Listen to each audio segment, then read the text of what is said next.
Ini 8 kesanggupan. Ternyata teman-teman, di sini ada penjelasan ringkas mengenai 8 kesanggupan yang menjadi syarat masuk Thoreqoh Sidikiyah. Ini oleh Mukhtarullah Al-Mujaba, Mursid Thoreqoh Sidikiyah, Losari Ploso Jombang. Ya. Nah, di sini ada nih, teman-teman. Saya bacakan Bismillahirrahmanirrahim. Ini syarat-syarat masuk Thoreqoh Sidikiyah. Yang pertama di sini 1, sanggup bakti kepada Allah Ta'ala. 2, sanggup bakti kepada Rasulullah. 3, sanggup bakti kepada orang tua, ibu atau bapak. 4, sanggup bakti kepada sesama manusia. 5, sanggup bakti kepada negara Republik Indonesia. 6, sanggup cinta kepada tanah air Indonesia. Nah, ini nih. Ini yang dibenci oleh orang-orang yang anti terhadap NKRI. Ternyata ini yang bikin konflik Sidikiyah. Sidikiyah ini ada kesanggupan, 8 kesanggupan, salah satunya sanggup cinta kepada tanah air Indonesia. Padahal bagi mereka, tanah air Indonesia ini togut, haram. Haram, teman-teman. Tapi ada di Thoreqoh Sidikiyah, di kesanggupan yang nomor 6, sanggup cinta kepada tanah air Indonesia. Ini mungkin yang disebut hubul waton minal iman itu ya. Oke. Nah, ini yang bikin saya jatuh cinta ini.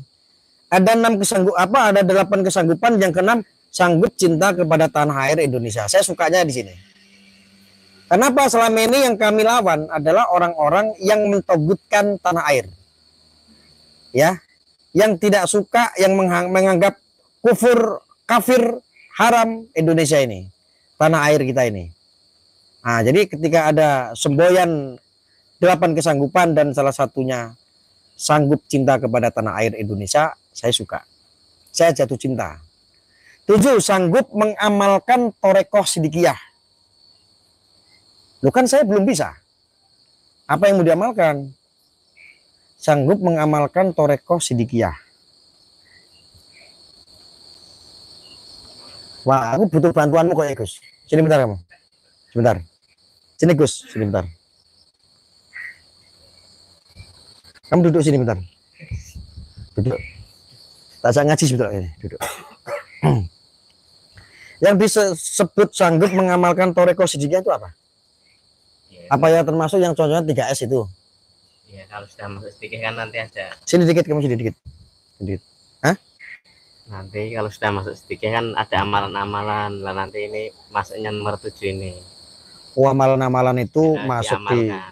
Berarti di nomor 7 itu diamalkan. Iya, yang termasuk amalan ini itu berarti ya masuk nomor 7. Oh, amalan-amalan itu ya kayak tulisan-tulisan yang pendidikan gitu. Ya. Kayak cinta tanah air, Ya, Bulwaton itu. ajaran Sidikiyah itu. Terus kayak 3S itu apa? Ya, Itu 3S juga. ya. S3. Ya. S3 tuh santun, sodako. silaturahmi, santun. Santun itu apa? Sopan. Gitu maksudnya. Terus sedekah. Sedekah itu berarti kemanusiaan. Ya. Nah, terus yang terakhir ini ada 8 sanggup menghargai waktu itu kayak gimana? Ya, waktu kita sehari-hari ini. Waktu kita sehari-hari ya dihargai, diisi dengan sesuatu yang bermanfaat. Loh, kamu pinter. Kamu mondok di sana udah berapa tahun? Sini dulu, duduk dulu. Saya tanya, mondok berapa tahun?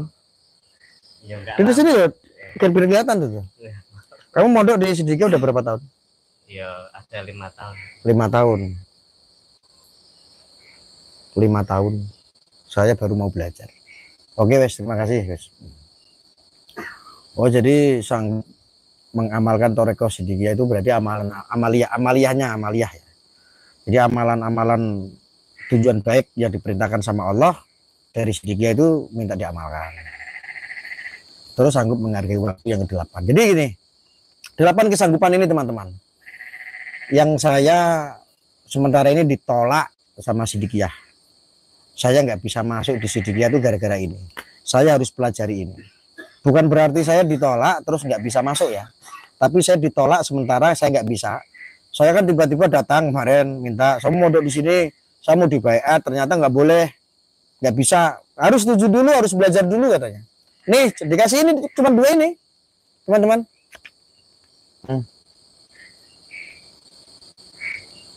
Ini nih. Ya oke, saya lanjut. Di sini ada penjelasan ringkas mengenai 8 kesanggupan, yaitu taat kepada Allah Ta'ala, artinya bakti kepada Allah Ta'ala. 2, taat kepada Rasulullah, artinya bakti kepada Rasulullah.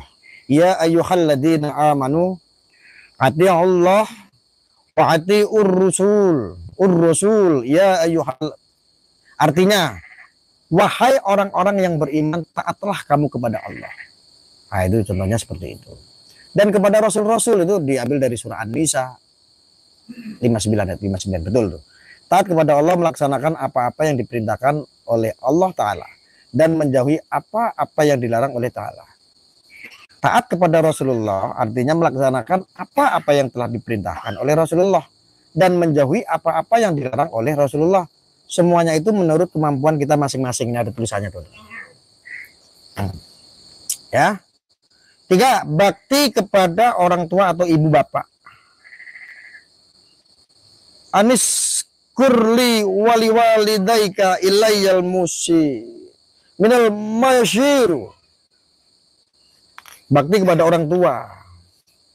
Itu artinya hendaklah bersyukur kepadaku dan kepada kedua orang tua, ibu atau bapakmu ya. Hanya kepadakulah kembalimu.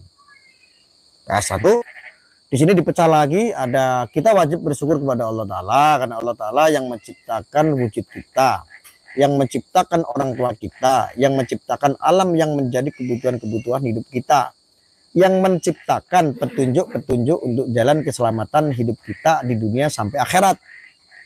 Oleh sebab itu wajib kita syukuri. Ya, 2. Dan wajib syukur kepada Allah.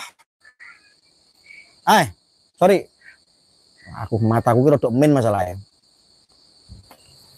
Asep Dan wajib syukur kepada orang tua kita, terutama kepada ibu kita, terutama kepada ibu kita, terutama kepada ibu kita. Kok bolak-balik tulisannya kok sama? Kita terutama kepada ibu kita, terutama kepada ibu kita, terutama kepada ibu kita. Karena orang tua kita itulah yang dijadikan jalan Allah Ta'ala. Kita wajib di dunia ini. Ingatlah kesusahan ibu kita. 1, susah payah waktu mengandung kita selama 9 bulan. Sampai 10 hari. 9 bulan 10 hari ya maksudnya. Susah payah waktu melahirkan kita. Susah payah menjaga diri kita setelah kita lahir sampai dewasa. Oleh sebab itu wajib syukur kepada orang tua kita meskipun orang tua kita bersifat kufur, dolim, musyrik, apalagi orang mukmin. Kita wajib benci kepada sifat kufur, dolim, musyrik, syirik. Akan tetapi janganlah benci kepada orangnya. Jadi hukumnya wajib taat kepada orang tua mungkin ya. Walaupun orang tua kita salah sekalipun, jangan pernah membenci orangnya. Tetapi jangan pernah mengikuti perilaku yang tidak baik yang dilarang sama Allah Ta'ala. Kurang lebih seperti itu mungkin ya. 1, hendaklah sopan santun perkataan tingkah laku kepada orang tua. Ini syarat. Ini syarat, nggak main-main. Ini susah ini. Aku kadang-kadang sama ibuku sendiri masih, kadang-kadang kalau ibu pas lagi bawel begitu, ibu bawel amat sih, kan begitu. Janganlah berkata keras, janganlah berkata, lah aku mau keras.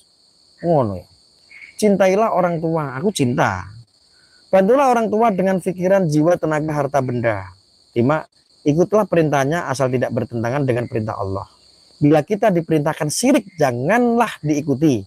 Akan tetapi wajiblah baik kepada orang tua. Ingatlah, syukur kepada orang tua itu perintah Allah. Apabila kita tidak bersyukur kepada orang tua, artinya kita menentang perintah Allah.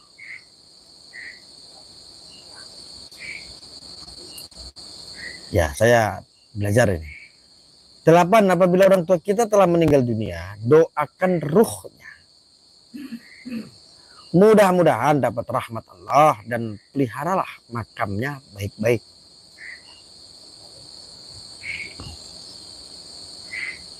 Ini bertolak belakang dengan orang-orang Wahabi Salafi. Orang-orang mereka kelompok sana itu jangankan kirim doa kubur, ya, makam-makam yang di Indonesia saja dianggap nggak sesuai dengan syariat Islam. Karena di Arab itu nggak ada makam-makam dirawat, tuh nggak ada di sana itu. Bahkan batu nisannya dibikin bagus-bagus nggak ada di Arab. Dia cuma dari batu itu, ya. Selanjutnya, bab bakti kepada sesama manusia. Apalagi nih ada tulisan Arabnya nih teman-teman, ya. Wa ahsin kama ahsanallahu ilaika wala tabghil fasada fil ardi innallaha yuhibbul mufsidin. Artinya berbuat baiklah kamu. Ini dari Al-Qasas. Jadi suratnya diambil dari Al-Qasas 77 ya. Berbuat baiklah kamu sebagaimana Allah telah berbuat baik kepadamu dan janganlah membuat kerusakan di bumi. Sesungguhnya Allah Ta'ala itu tidak suka kepada orang-orang yang berbuat kerusakan. Ya. Qala Rasulullah Shallallahu Alaihi Wasallam, man lam yashkurin nasa lam yashkurillah. Habis itu kecil-kecil tulisannya apa lagi nih? Tulisannya habis gede terus kecil. Atau kurang. Ini kebanyakan main HP itu kayak begini. Wan Nabi Sa'id rawahu Tirmidzi wa Ahmad. Kalau yang qala Rasulullah ini dia nggak ada harokatnya ini. Nggak ada harokatnya itu. Ini nggak ada harokat. Ini nggak ada harokatnya. Kecil lagi tulisannya. Ini lebih kecil lagi yang ini. Yang di bawah ini lebih kecil-kecil lagi ini.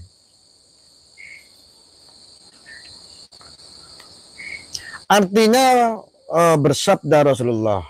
Jadi sabda Rasulullah Shallallahu Alaihi Wasallam, barang siapa yang tidak syukur kepada sesama manusia, tidak syukur kepada Allah.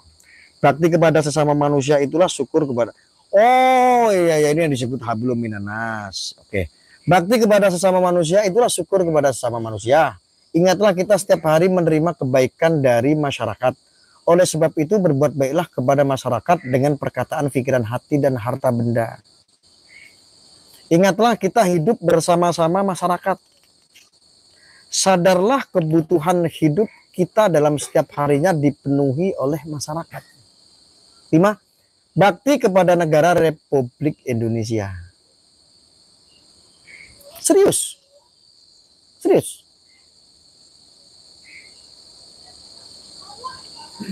Bukan bakti untuk menegakkan syariat Islam, tidak di sini. Ini bakti kepada negara Republik Indonesia. Pada tanggal 18 Agustus 1945, berdirilah negara Republik Indonesia yang berdasarkan 1 Pancasila, 2 Undang-Undang Dasar 1945. Tujuan negara Republik Indonesia didirikan oleh bangsa Indonesia. Bukan Republik Indonesia, bukan ya. Jadi kalau Anda 17-an itu, 17 Agustus waktu merayakan, memperingati hari kemerdekaan, itu sebetulnya bukan kemerdekaan Republik Indonesia ke sekian, bukan. Harusnya bangsa Indonesia, bukan Republik Indonesia. Kenapa? Waktu itu Republik itu belum berdiri. Bangsa sudah merdeka, tetapi Republik itu belum berdiri. Mungkin seperti itu kurang lebih.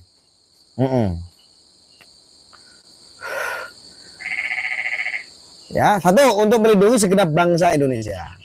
Untuk melindungi seluruh tumpah darah Indonesia. 3 untuk memajukan kesejahteraan umum. 4 untuk mencerdaskan kehidupan bangsa. 5 untuk ikut melaksanakan ketertiban dunia yang berdasarkan kemerdekaan. 2, perdamaian. 3, keadilan sosial. Bagaimana? Ada orang lagi live telepon barang. Nanti dulu, saya lagi ngaji dulu, ini lagi belajar. Yang telepon nanti dulu ya. Oleh sebab itu wajiblah kita bakti kepada negara kita. Haruslah melaksanakan apa-apa yang telah ditentukan oleh negara. Bakti kepada negara itulah syukur kita sebagai warga negara. Tapi kan negara ini togut. Kata orang-orang salaf, Wahabiyah, katanya togut. Ya. Waskurullaha baldatna tayyibatu rabbun ghafurun. Apa itu tulisannya ini? Oh, kayak nggak asing, kayak pernah baca ini ya. Hendaklah kamu bersyukur kepadanya. Ya wasyukuruluhu baldatun thayyibat. Oh iya. Baldatun thayyibatun wa rabbun ghafur. Ya, itu dari Ashabah itu. Ya. Teman-teman, saya menyesuaikan dengan Anda karena saya awam ya. Jadi Anda kalau mau pengen tahu ini loh, tak bacakan itu. Hendaklah kamu bersyukur kepadanya Allah, negara baik dan Allah zat yang maha pengampun. Syukur kepada Allah Ta'ala yang dihubungkan dengan negara adalah syukur sebagai warga negara setelah syukur sebagai manusia. Ini masuk dalam 8 kesanggupan. Ini 8 kesanggupan ini. 6 cinta kepada tanah air Indonesia. Mending baca kitab kuning, ora iso aku. Ora iso ngaji. Kowe iso maca kitab kuning rene, ajari aku. 6 cinta kepada tanah air Indonesia. 1, tanah air adalah tempat yang menerima kedatangan kita. Diri kita tersusun dari unsur tanah dan air. Diri kita tersusun dari unsur tanah dan air. Tanah, air. Oh iya juga ya. Iya ya. Kita hidup dari unsur. Iya betul. Iya. Tanahnya kita tempati dan airnya kita minum. Oh iya juga betul. Udaranya kita hirup.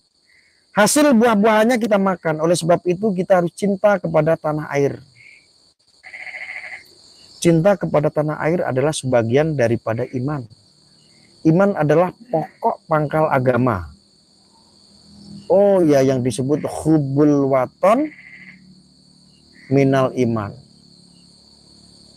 Ya. Artinya dari sabda Rasulullah, cinta tanah air itu bagian daripada iman. Itu sabda Rasulullah loh. Tapi kenapa ada nggak hubbul waton minal iman? Kenapa banyak di luar sana orang nggak cinta dengan tanah airnya ya? Saya kenapa ya bingung kadang-kadang. Saya bertanya-tanya.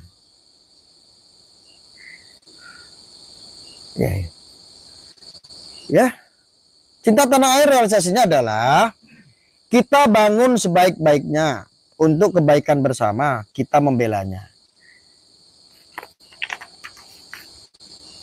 Mengamalkan Thariqah Shidikiyah itu yang tadi itu ya. Thariqah merupakan ilmu. Yang pertama, apabila diamalkan akan berkembang baik. Tanpa diamalkan tidak akan berbuah kebaikan. Ya, didengerin. 4, oleh sebab itu amalkanlah sebaik-baiknya. 8, menghargai waktu. Waktu kita itulah umur kita. Ya betul sih. Waktunya sholat ya. Umur kita itulah pokok modal kita. Tiap-tiap nafas yang keluar dari kita adalah merupakan berlian manawi. Mojokerto wilayah ini Wadir ya. Janganlah berlian kita itu kita buang percuma puluhan ribu tiap hari. Pergunakanlah modal berlian itu. Iya juga sih.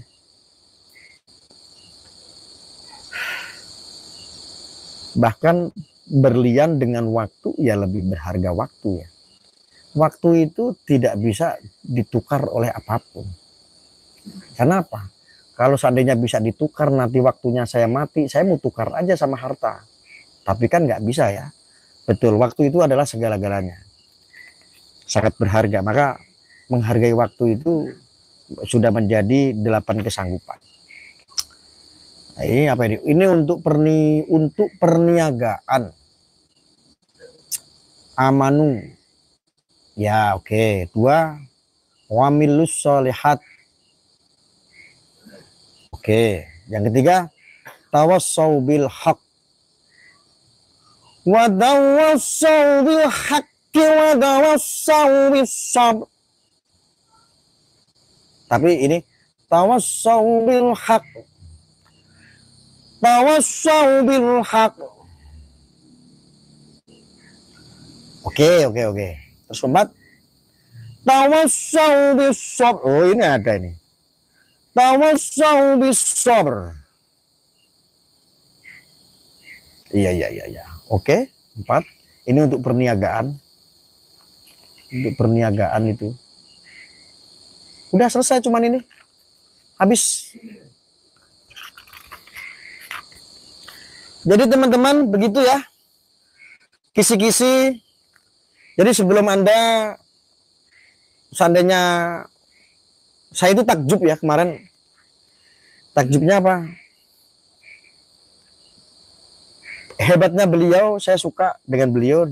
Saya cinta dengan amalan-amalan yang diamalkan oleh beliau itu, yang keluar dari lisannya beliau. Sang mursyid itu memang luar biasa, semuanya ilmu. Saya sangat tertarik, makanya saya greget. Saya pengen belajar. Dari 8 kesanggupan ini harus saya pelajari. Dan tuntutan pelajaran pertama juga saya siap untuk mempelajari. Nanti setelah saya bisa, saya akan ke Jombang lagi. Jadi kemarin saya nggak bisa mondok langsung karena ditolak. Ya saya harus pelajari ini dulu katanya. Dan beliau itu sangat luar biasa, walaupun usianya hampir 1 abad, tetapi beliau masih sang mursyid ini masih hidup. Alhamdulillah ya, kita doakan bersama. Mudah-mudahan tetap diberikan kesehatan sama Allah. Terus beliau itu orang, kalau saya menilai, melihat dari amaliyah-amaliyah yang dilakukan, dari pengajian-pengajian beliau, dari tasawuf yang keluar dari lisan beliau, itu daging semua. Dan waduh, takjubnya itu apa? Ketika saya pas lagi ke Jombang itu puluhan ribu Pak, puluhan ribu, berapa hektar itu tempat, Masya Allah. Wah, kepek. Dan yang sangat luar biasa, saya bertemu dengan beberapa warga Toreko Sidikiyah itu ngeri. Ada preman, ada teroris, ada orang-orang bertato. Bahkan kemarin saya ketemu warga itu rambutnya gondong, dia preman. Cerita sama saya, Bang, siap ya? Bang, abang itu di Sidikiyah udah berapa tahun? Saya baru 5 tahun. Loh, motivasinya apa? Ya saya tersentuh saja karena kehidupan saya yang lalu sangat parah sekali. Saya itu 12 kali masuk penjara katanya. Saya itu 12 dulu saya nakal sekali Gus Arya. Tapi setelah saya kenal Sidikiyah, saya bisa ngendorin ego saya katanya. Yang tadinya saya merungsang, hidup saya nggak tenang. Ternyata saya masuk Torekoh, denger tasawuf, ngaji tasawuf, ikut sama Mbak Yai katanya. Dia tersirami, itu mungkin manfaat ya, manfaatnya. Dan banyaklah saya kemarin ketemu, bahkan ada santri, ada mantan santri, kok mantan santri, ada mantan pembunuh yang jadi santri. Kemarin di pondok sama saya, dia pernah bunuh orang, divonis 17 tahun.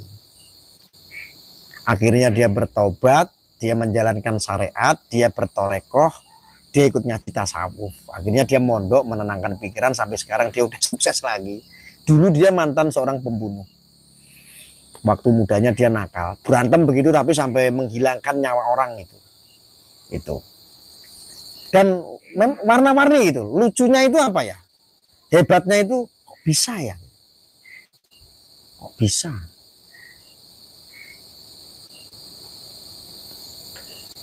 Kok bisa ya? Gitu loh. Saya masih mikir, banyak sekali Dan kemarin saya juga ketemu dari Jawa Timur, dari Malang. Saya pengurus PCNU. Saya juga torekotnya ikut Sidikiyah katanya. Saya tanya motivasinya apa sih kayak begitu Ustadz, saya bilang. Ya motivasi saya karena mudah. Gitu. Mudah untuk didalami katanya. Dia cerita itu mudah untuk didalami, mudah untuk dilakukan, dan logis. Lalu sama amaliannya sama dengan Nahdliyin, sama plek sama, hanya torekotnya beda ya. Nahdliyin kan banyak torekot ya, ada Nasabandiyah juga. Saya juga belajar di Nasabandiyah sama Maulana Habib Lutfi bin Ali bin Yahya sama. Jadi ya belajar itu ya dengan siapapun kan. Dia pengurus PCNU luar biasa. Makanya kalau dulu saya kan tahu Sidikiyah itu baru kemarin ya. Kalau ada orang bentur-benturin antara NU dan Sidikiyah, NU dan Sidikiyah, mereka adalah orang-orang bodoh.